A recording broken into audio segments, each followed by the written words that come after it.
Jean from Inkish, good morning. First interview for me, and we're here at the Glunz Jensen stand, and I'm here with Per Arild, Close. depending on where you come from. Right. So Per, you're the COO of right. Glunz Jensen, and you were just talking to me about how excited you are because you launched new technology at drupa. That's right. Yeah. And now you've got the big brother here today. Am I That is correct? true. Yeah, absolutely. Tell us a bit more about what you've got here and what are your hopes for the Sure, show? you got it right. I mean, we had a pretty fantastic drupa. One of our key highlights then was to introduce our first step into LED technology. We actually started that already back in 2012, but it was premature, both from a technology point of view, from a cost point of view. So we put our ideas on the shelf and took it out again a couple of years before drupa and said, maybe it's time now. And it was. So we launched our mid-web format FlexPose LED 420 at drupa, and the response was just great. So we thought, well, what's the logical next step? Well, maybe it's to go up market, up format to wide web, right? And this is what we are now showing here. Great. The bigger brother, the 5280 format. And we spoke just earlier about obviously inkjet printing's coming to the market and eating away at certain markets. Has that not affected you or? Well, not really. I mean, this year is fantastic for us, record-breaking throughout all our technologies.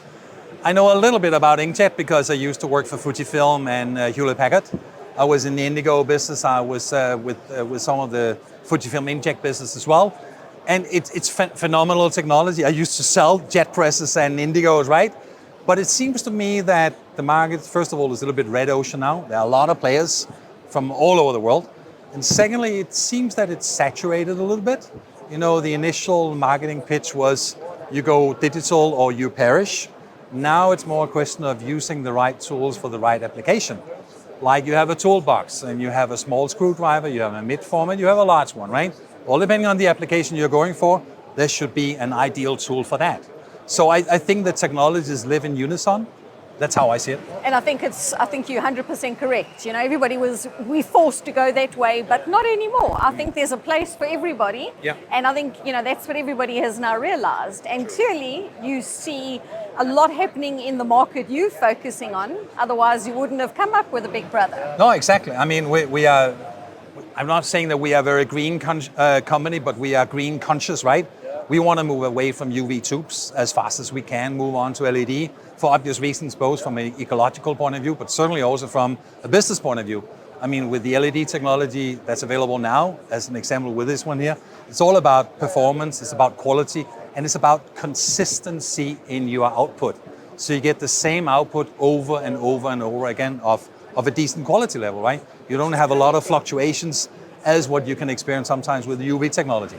Which is absolutely critical. Yeah. And talk to me about the focus on going green and making sure that the sustainability side of it is covered, because I think that's a big focus for you at the moment. I mean, one thing is the products, of course, but we certainly also focus on our factory. Like over the last couple of years, we produce everything in Slovakia. We moved to Slovakia in 2011. So this year we're celebrating 20 years in Slovakia. Our main operation is in Slovakia, even if we're a Danish company.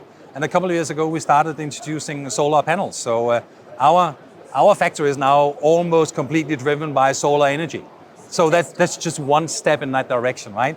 We also use LED lighting ourselves. So we're trying to be a little bit conscious, although we're not going overboard, but we're trying to do what little we can to contribute. To make a difference. Yeah. Pierre, that's been wonderful. I'm going to come and check on you on Please do. Friday and see how it's gone, because I'm sure it's you. going to raise a lot of interest. So thank you for your time. And Appreciate it, it's been Jen. good to meet you. Such a pleasure meeting you, yeah? You too.